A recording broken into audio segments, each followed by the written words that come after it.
ハイタイ、長峰かなです。プチ沖縄トラベラーへメンソーレ。私はスタジオから沖縄大好きな外国人2人、バンソンとクリスタルの行方を見守りながら、うちなーんちの目線でコメントさせていただきます。早速見ていきましょう。お二人、ウニネーサビラ。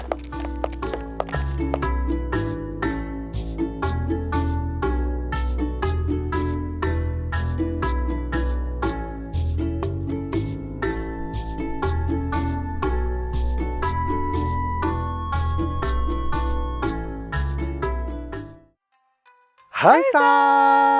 ーい。さあクリスタルさん、今日は非常に真面目な内容ですので、真面目バンソンでいきます。できる？できますよ。今日はですね、やはり沖縄といえば第二次世界大戦で、大きく歴史が刻まれた場所でもあるんですけれども、今でもそれを表す、または平和を願う場所と、礎などいっぱいありますね。そうですね。戦後沖縄はアメリカ統治下だった時期もあったしね。あとやはり去年が日本に返還されて50周年記念だったんですけれども、でもやはり歴史とか教科書とか学校とかでいろいろね歴史と戦争の話を教えてもらうことはあるんですけれども、我々の世代だったりそれよりさらに若い人はそれを実感することはなかなか難しいので、平和を願う気持ちを今日たくさん勉強していきたいと思います、早速いきましょう、せーの、レッツゴーやー。ヌチドゥタカラという礎がありましたが、沖縄の歴史を知る上で決して忘れてはいけないのが沖縄戦ですよね。2人は今回沖縄の歴史と平和について学んでいくということで、どんな気づきがあるんでしょうか。見ていきましょう。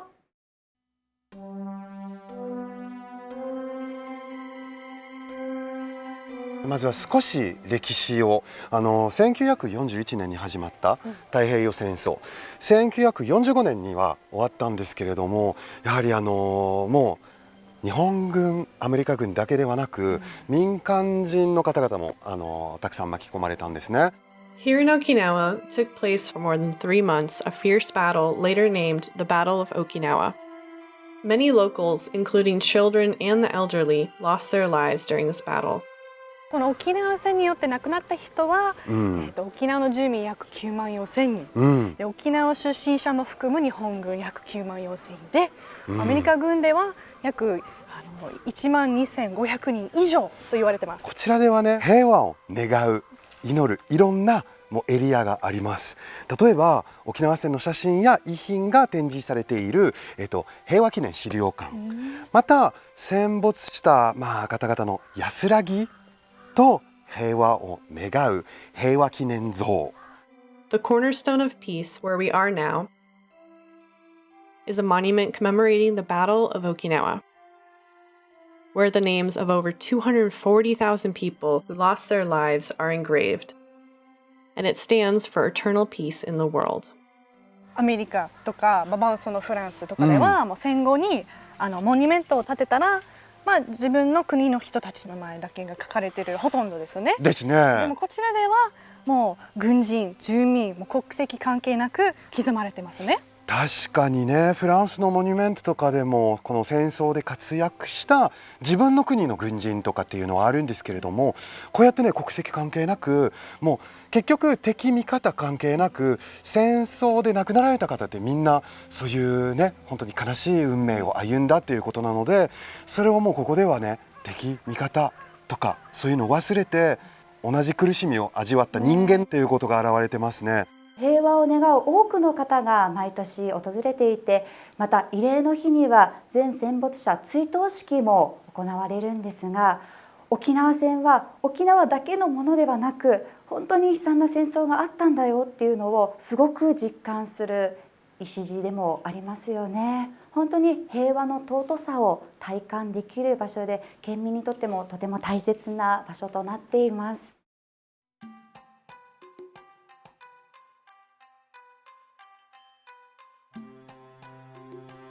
はい、そして今ね公園のもう端、海沿いのところに来たんですけど、この広場とこの有名な噴水がね見れるんですが、そういえばクリスタルさん、When was like this park established here? This park was established as a prefectural park in 1965, but now it is a quasi-national park.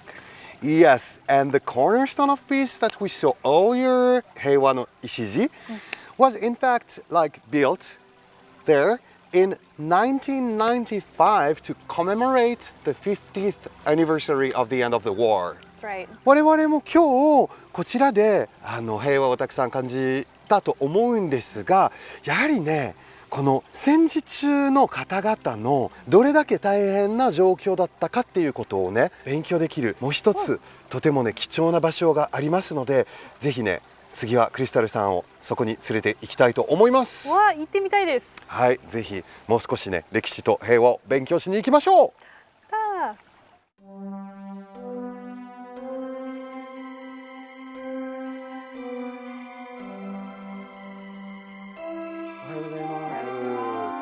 こちらがね戦時中の方々の生活といいますか状況が、分かると、お聞きしてるんですけれども、どういった場所になるんですか？はい、こちらはですねハエバル文化センターといってハエバル町の博物館になります。はい、でハエバル町の歴史文化展示していて、ハエバルの沖縄戦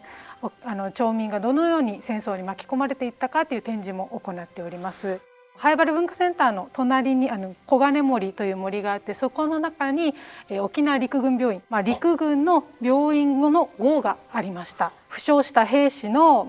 看護をしていたりとか、今の病院とは全く違いますね状況は。病院として壕があって看病とかそういう医療活動が行われていましたね。壕っていうことはなんと洞窟かなんかみたいな感じなんですか？そうですね。沖縄いろんなところに壕あるんですけれども、大きいアブチラガマとか自然の壕ではなくて、こちらはですね手掘りで掘った人工壕になっています。じゃあその中で皆さんをかくまってたみたいな感じで、そうですね。民間の一般の方ではなくて、あくまでも兵士なんですね。はい、という形ですね。実際にですね壕の方も公開しているんですけれども、こちらでも再現展示していますので行ってみましょうか。はい、ぜひお願いします。戦争体験を語れる人が減る中で、より具体的に後世に残していく必要がありますよね。そういう貴重な場所でもあるので、私も今回の映像を通してしっかり学んでいきたいと思います。では入っていきましょうか。こちらはですね壕を再現した空間になっています。はい。でちょっと狭い空間になっていて、掘った跡もあります。これも全部再現されてるそうですね。感じなんですね。再現していますね。自然の洞窟と違って、そうです。なんかこういう補強した柱があります。実際の壕にもその跡が残っていたりします。壕の中2段ベッドが端っこに置かれていてですね、ベッドって言っても木の板で作られたところに兵士を寝かせていたそうです。ライスボール？はい。そうですね。おにぎりライスボール、ライスボールですもんね。ありますが、でも本当にボールみたいなもう丸い形の。そうですね。やっぱり食料不足もありまして、で1日に最初はテニスボール1個ぐらいの大きさが1人当たりあったそうなんですが、だんだんもう少なくなっていって、もう途中からもこういうピンポン玉1個ぐらいの大きさになっていたという、食料事情も本当に悪かった。こちらは何ですか？展示されてるんですけれども。こちらはですね実際に壕から発掘調査で見つかったものですね。これはもう医療品ですね。アンプールとか注射器とかありますが、ピンセットとか。こちらは何ですか？こちらは手術場というふうに使われていたそうです。このテーブルの上で。そうですね。これは実物ではないんですけど、こういう感じでもう本当に押さえつけて、そこで切断手術を行ったりとか、もうこういう小さな空間でやっていたというふうに証言がありますね。なるほどですね。ちなみにこの軍の方は軍人さん。これは軍医ですね。お医者さん。軍のお医者さんっていう感じで、でも軍関係っていうのは格好ではわかるんですけれども、こういう格好の方々ってどういった方だったんですか？これはですね、今いわゆる姫百合学徒と呼ばれている女学生の皆さんがこういう看護の補助だったりそういうことをしていたと言われています。軍医の、助手みたいな感じで入ってったっていうか、お手伝いで身の回りの世話この兵士の世話だったりとかこういう補助的なことをしていたというふうに言われています。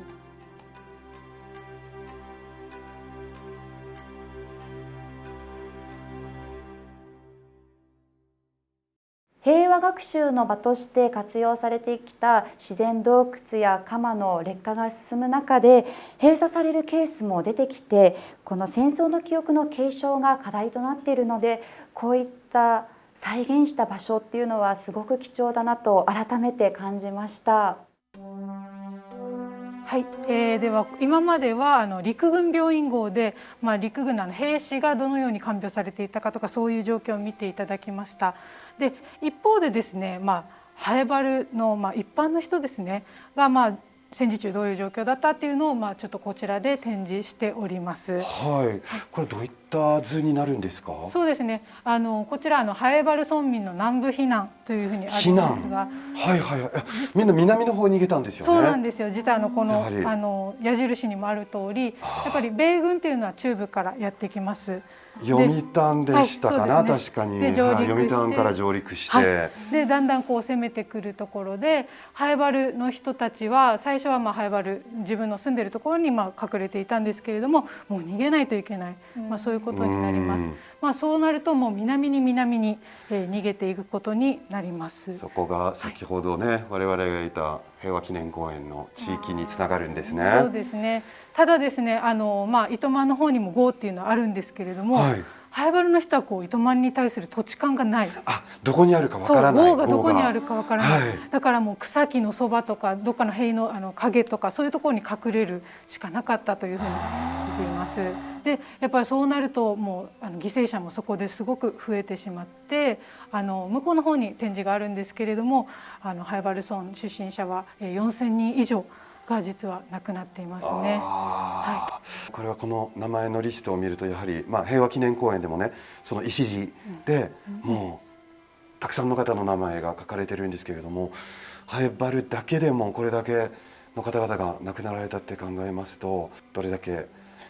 大変な状況だったかよく伝わりますね。そうですね。忘れてはいけないことだと思います。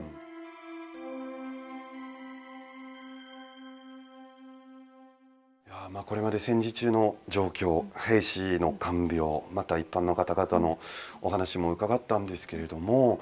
そこからやがて戦争が終わる日が来て、その後にね、沖縄がアメリカ統治下の時代もあったんですけれども、簡単に言いますと戦後っていうどういう感じ、どういう流れになったんですか？戦争で、生き残った人はまずは収容所というところに集められて、でそこからまた1年後ぐらいにハエバルの土地に戻ってきます。で、そこからもでも本当に焼け野原、何もないところからゼロからのスタートがありました。でそこからですね、でもたくましくもう身の回りにあるものを使って道具を作ったりとか、あとはそういう感じでたくましく生きていって、またアメリカ統治下なので、いろんなアメリカの文化も入ってきて、それをこう、自分に取り込みながらこうやってね、いろんな展示もありますが、そういう独自の文化が発展していきます。このすごいアンティークなコーラの瓶とか。Right, it's so weird as an American living in Okinawa, coming to a place like this, and then you see brands that you've known your entire life, but they were here during the wartime. It's just a really weird feeling to see all this on this shelf here. And that's why there's a lot of, you can see the American influence and the Okinawan culture and American culture kind of forming and mixing together during that time. 本当沖縄の歴史を改めて見つめ直す場所でもありますよね。クリスタルがおっしゃってたように、いろんな方に来ていただいて、いろんな角度からまた沖縄の歴史を感じて学んでほしいなと感じました。さあクリスタルさん、平和の礎、そしてハエバル町の病院号、そして文化センターについて、戦争の辛さとかいろいろ勉強したんですけれども、どうでしたか？もう今日はいろいろ勉強できて本当に良かったと思います。そうやってね、この目で見たりとか実感したりとか学んだりしないと、少しずつね、いかに辛いものかっていうのを忘れがちなんですね。もう時とともにもう歴史的に貴重なところで、そして平和を願うところで、またそれを時々思い出すっていうのは一番これからも平和を守るもう一番大切な秘訣ではないかなと思いますね。大事な場所ですね。それではね、掛け声でお別れして、そこからこれからの平和をお祈りしたいと思います。それでは皆さん、See you, シーサー。